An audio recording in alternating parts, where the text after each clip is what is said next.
Je souhaite à tous la bienvenue dans une autre émission de France en direct. Et c'est avec grand plaisir que nous sommes ici et nous croyons sincèrement, chers amis, que ce que vous allez recevoir aujourd'hui va vous aider si bien sûr vous acceptez la proposition qui vous sera faite. Proposition de changer votre vie. Proposition de connaître une autre vie que celle que vous avez connue jusqu'à aujourd'hui. Une vie de souffrance peut-être, de tristesse, une vie d'angoisse, une vie peut-être plongée dans la dépression. Sachez que quelles que soient les difficultés que vous traversez, il y a toujours une solution. Et à travers cette émission de France en direct, cette émission que vous propose le centre d'accueil, vous aurez l'opportunité de découvrir ce chemin merveilleux qui a conduit tant de personnes à une transformation totale de vie, qui a conduit et qui est en train de conduire de nombreuses personnes à connaître le pouvoir de ce Dieu qui transforme des vies, le pouvoir de ce Dieu qui délivre, le pouvoir de ce Dieu qui restaure la santé, le pouvoir de ce Dieu qui relève celui qui est tombé.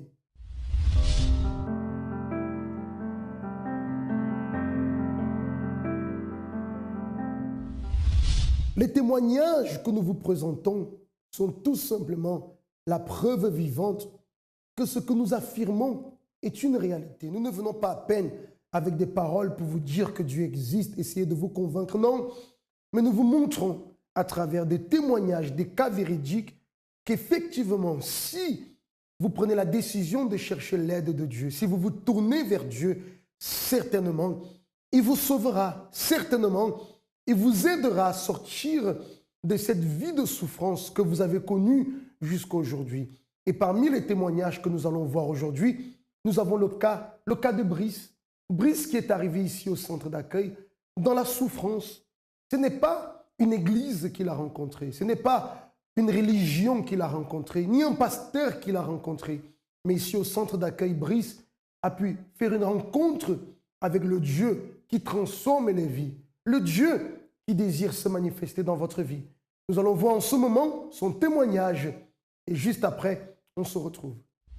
Sentimentale, professionnelle, famille et intérieure. Ma vie était complètement détruite, complètement à terre. Quand je suis arrivé au centre d'accueil universitaire, j'étais une personne en fait qui était très colérique. J'étais une personne nerveuse, qui bagarrait tout le temps. J'étais une personne qui ne respectait pas ma famille. Je ne respectais pas mes parents, je ne respectais pas mes frères. J'avais tout le temps des problèmes en fait. Je sortais dans la rue, je bagarrais avec d'autres garçons. Quand j'étais encore tout petit, quand j'avais l'âge de 1 an, 2, 3 ans, mon père et ma mère, ils ont eu une séparation. Ça veut dire que ma mère elle est partie de la maison, je n'avais pas compris ce qui se passait. J'avais grandi dans cette sphère-là où j'étais qu'avec mon père et mes grands frères. Et au fil du temps, mes grands frères ont commencé à être des délinquants. Et j'ai commencé également à prendre cette route-là. Et donc depuis tout petit que je suis comme ça. Et j'ai aussi c'est un mal-être que j'avais en moi, parce que moi, je n'avais pas vécu avec ma maman. Donc je voulais réellement la connaître, je ne savais pas pourquoi ils étaient séparés. Et c'est quelque chose qui m'a vraiment aussi, qui a beaucoup agi dans cette sorte de colère que j'ai toujours nourrie à l'intérieur de moi. Dans votre jeunesse, vous étiez dans la délinquance aussi? Totalement dans la délinquance, oui. Quoi, par exemple? Par exemple, je ne respectais pas les gens, je faisais des vols. Vous voliez? Voilà, des vols, mensonges, bagarres. Je ne respectais pas les autorités, même 2 fois, j'ai bagarré avec la police, j'allais au tribunal, c'était vraiment détruit. Avec mes copains, j'ai même montré cette apparence de moi qui était le plus dominant, qui voulait toujours être là, à faire n'importe quoi. Mais quand je rentrais chez moi le soir, c'était autre chose en fait. C'est-à-dire que je rentrais chez moi, j'étais tout seul, et là, la vraie nature revenait, j'étais tout triste en fait. Et donc c'est quelque chose que je n'arrivais pas à contrôler. Et cela en fait avait de la répercussion au niveau de ma vie sentimentale, parce que j'étais avec ma copine, ça faisait 5 ans qu'on était ensemble quand je suis arrivé au centre d'accueil. Et notre vie, en fait, elle était complètement par terre. Ça veut dire que toutes les semaines, on avait toujours une histoire. Dispute, bagarre, la police qui venait à la maison. C'était horrible. Je l'insultais, je la trompais. C'était vraiment une vie où il n'y avait pas d'entente. Parce que le fait que je n'avais pas connu ma mère aussi, c'était un truc, je pense, maintenant, que je n'ai pas eu cet apport-là au niveau féminin. Donc, je ne respectais pas du tout les filles, je ne respectais pas du tout... Et même comme ça, vous êtes resté avec elle 5 ans? 5 ans. La police venait, la bagarre, l'insulte, voilà, comme ça. des agressions. Exactement. Une vie d'apparence, en fait. Oui. C'est-à-dire que j'aimais toujours me montrer, toujours au-dessus de tout le monde. Ça veut dire que j'aimais toujours avoir tout ce qui était grand, tout ce qui brillait, tout ce qui était... c'était parce qu'à l'intérieur de moi, j'avais ce manque-là et j'ai cherché quelque chose justement pour combler ça. Ça veut dire que ça passait par des vêtements, des chaussures, des boucles d'oreilles, tout ce qui était vraiment, qui attirait en fait. Donc, c'était ça ma vie. Ouais. Et ma vie professionnelle était vraiment par terre également. Quand je suis arrivé au centre d'accueil, c'est ma copine qui avait été invitée. 1 mois, 2, 3 mois plus tard, elle m'a réinvité. Et vous avez commencé à participer Et des... c'est là que j'ai commencé à participer Des des chaînes de prière. J'ai commencé vraiment, je me suis dit là, je vais vraiment tout donner. Je vais donner ma vie. Parce que quand j'étais dans le monde, en fait, je n'étais pas le genre de personne qui était timide dans des situations. C'était non, moi je vais aller, j'y vais. Et vous avez commencé Et là, j'ai commencé à changer. J'ai commencé à participer aux chaînes de prière. J'ai commencé à vouloir vraiment ce désir-là de changer de vie. Et où entre la campagne d'Israël dans votre La vie? campagne d'Israël, en fait, elle rentre dans ma vie 2-3 mois après. J'ai participé de la campagne, j'ai vu les témoignages. Et là, pour moi, c'était une opportunité. Je me suis dit là, mon Dieu, je vais tout faire. Je n'avais pas besoin qu'on vienne m'expliquer pourquoi, comment. J'avais pris cette décision à l'intérieur de moi. Vous avez déjà accepté, vous avez compris la chose. Voilà. Vous êtes parti vers le sacrifice. J'ai fait mon sacrifice.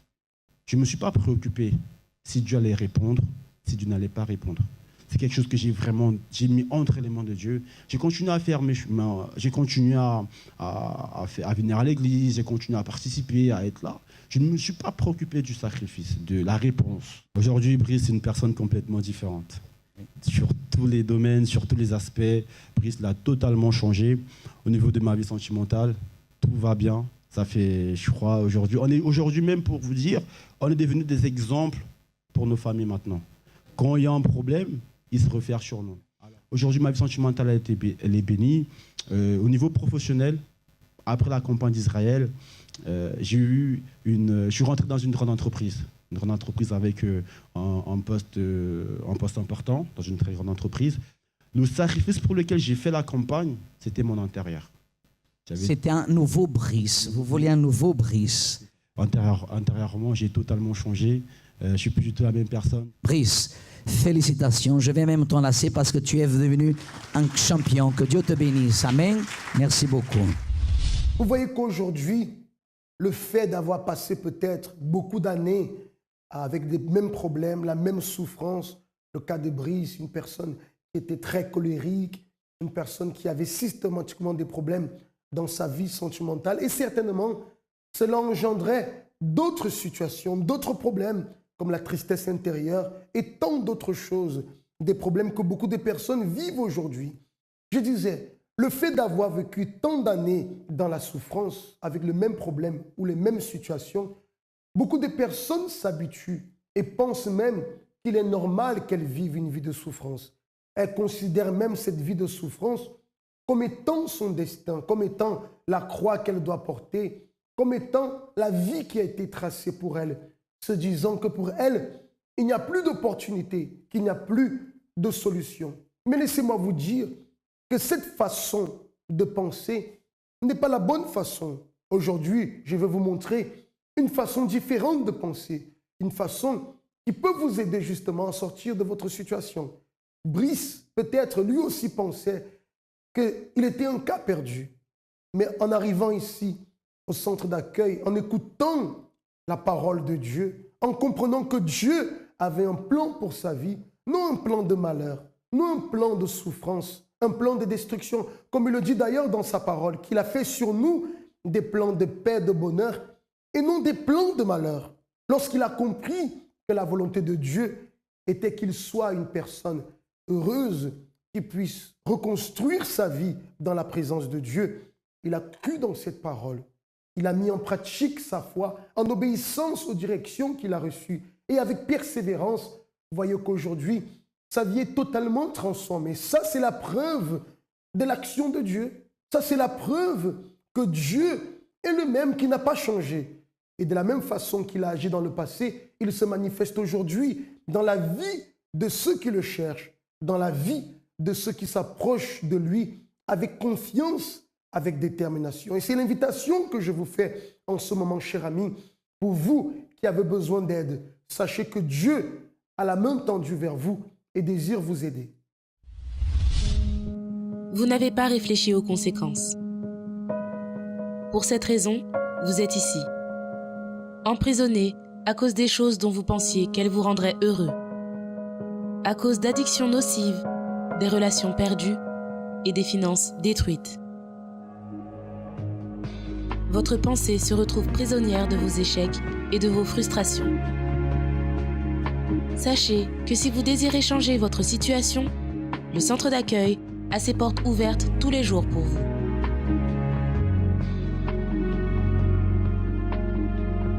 Nous souhaitons vous aider à vous libérer de toute prison où vous vous trouvez.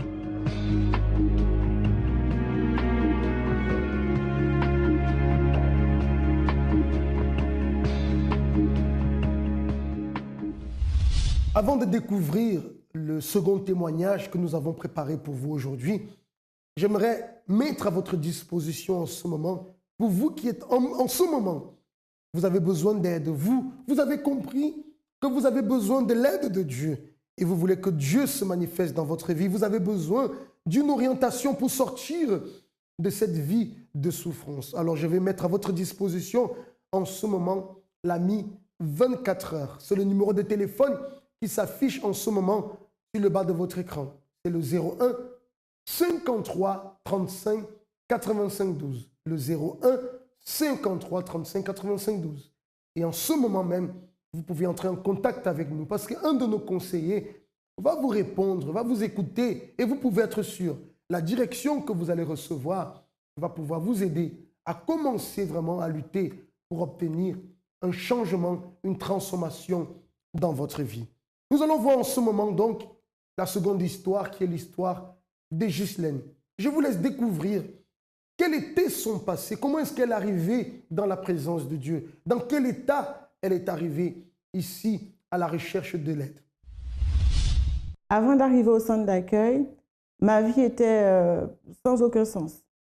J'avais grandi très malheureuse, j'avais grandi triste, j'avais grandi avec toujours des problèmes qui me suivaient partout, soit dans ma vie spirituelle, sentimentale, familiale, financière, professionnelle. Je n'arrivais pas à m'en sortir. J'avais un idéal, mais je n'y arrivais pas. Dans mon enfance, j'ai été maltraitée psychologiquement. J'ai été séparée de mes parents. Je n'étais pas aimée. J'ai été abandonnée. Donc, j'étais tout le temps sous pression. Donc, je n'ai pas réussi à être heureuse ni dans l'enfance, ni dans l'adolescence. Et ça m'a poursuivie dans mon jeune âge adulte. Donc, j'ai fait des mauvais choix au niveau sentimental. Je voulais être heureuse, mais je choisissais toujours la mauvaise personne. Je voyais pas, j'avais pas la vision qu'il fallait, la vision correcte, la vision de Dieu. Mon esprit n'était pas clair. Donc, j'ai fait des mauvais choix, ce qui m'a conduit à enchaîner des déceptions, des échecs et à entretenir et à nourrir cette tristesse. Je voulais voir clair, mais je n'y arrivais pas. C'était tout le temps, ça recommençait pareil. Donc, à un certain moment, j'ai compris que je ne pouvais pas continuer comme ça. Dans ma famille, ça a toujours été la division. On n'a pas eu une famille unie, on n'a pas été dans un cocon familial sain, dans un foyer comme il fallait pour grandir avec l'amour qu'il nous fallait. Donc, j'ai grandi comme ça, je suis devenue jeune femme comme ça, adulte comme ça. Et ça impactait un peu sur tous les domaines de ma vie. Ça me poussait à faire des choix peut-être d'une manière émotionnelle qui n'étaient pas adaptés pour moi. Donc, très jeune, c'est vrai que j'ai été tellement malheureuse et incomprise que j'avais envie vraiment de mourir. Je me disais, il valait mieux mourir que de continuer comme ça, puisque personne ne m'entend, personne ne me comprend et personne ne cherche à me comprendre. J'ai grandi, j'ai pas eu de problème pour avoir mon bac, ni pour continuer mes études. J'avais quand même cette force en moi et je sais que Dieu était avec moi. Mais c'est moi qui n'arrivais pas vraiment à exploiter comment dire, la force que Dieu avait mis en moi, avec le potentiel qu'il avait vraiment mis en moi. Donc je me suis mariée et là encore, je me suis rendu compte que j'avais fait un mauvais choix. Et même dans ce mariage, j'avais encore envie de mourir, j'avais envie de me suicider parce que je me disais, mais c'est pas possible. Toute ma vie ne va pas être comme ça, je ne vais pas être malheureuse, maltraitée, incomprise toute ma vie. Donc, par rapport à ça, j'avais gardé la tristesse.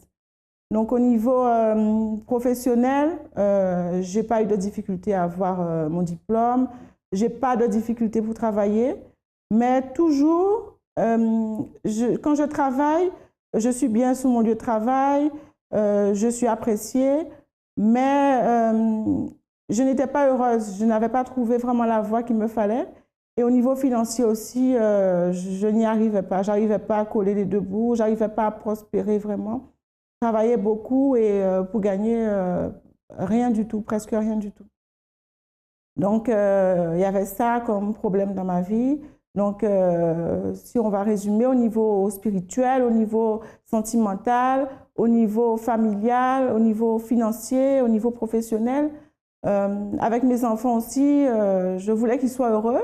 Je voulais être une bonne mère, je voulais vraiment les encadrer comme il faut, mais je n'y arrivais pas. J'avais l'impression que vraiment je tournais en rond et que ma vie n'avait pas de sens. Dans ce témoignage, ce qui attire mon attention dans le cas de Ghislaine, c'est une chose. Vous voyez qu'elle était une femme qui vivait totalement dans la souffrance. Tous les domaines de sa vie étaient totalement détruits. Elle a essayé par elle-même de trouver le bonheur à sa façon, par le mariage, enfin en luttant, mais n'a jamais réussi. Mais une chose qui attire mon attention, c'est le fait qu'au plus profond d'elle, écoutez bien, elle avait le désir de connaître Dieu. Certainement, elle croyait déjà en Dieu. Peut-être même, elle priait à Dieu, mais ne savait pas comment faire pour que Dieu puisse se manifester dans sa vie. Ne savait pas comment faire pour que Dieu puisse opérer dans sa vie, pour que Dieu puisse l'aider.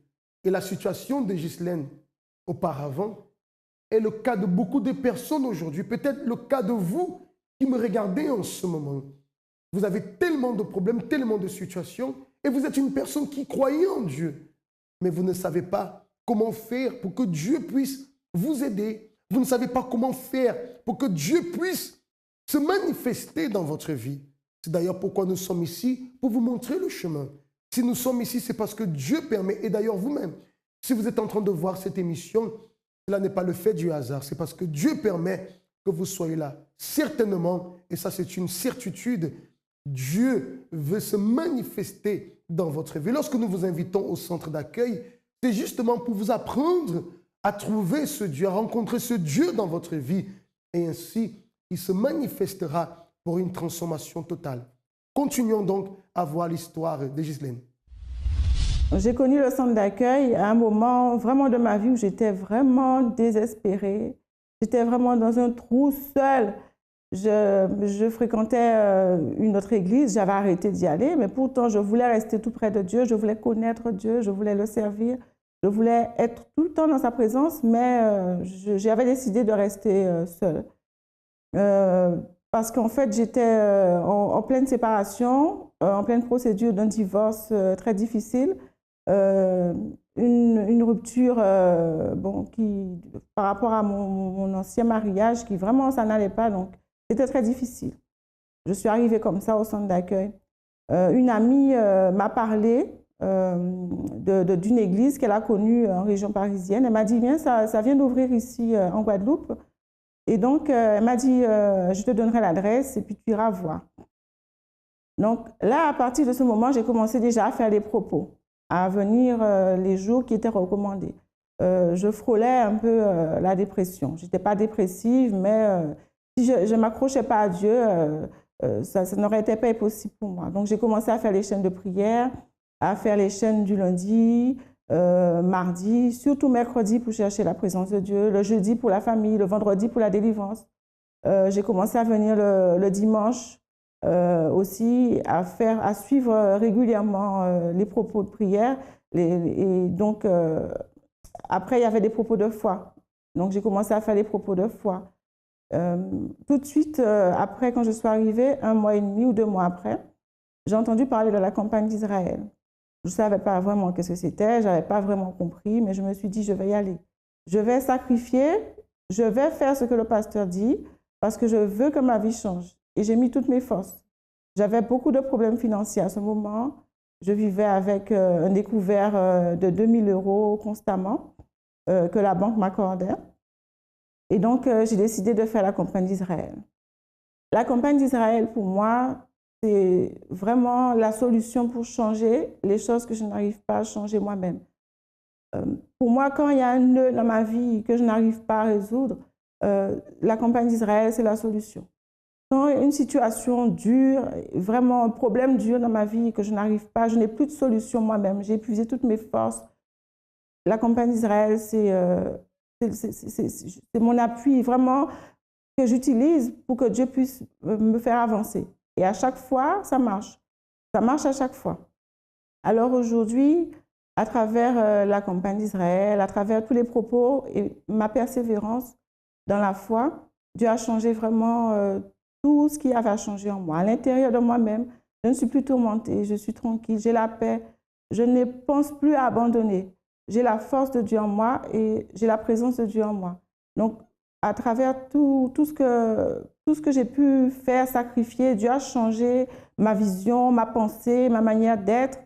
Il m'a donné vraiment, il m'a permis d'utiliser ma foi comme je ne savais pas utiliser avant. Maintenant, je suis en train d'apprendre à grandir encore plus et ma vie change d'une manière constante. Maintenant, je suis arrivée, j'étais divorcée, maintenant je suis mariée, je suis bien mariée.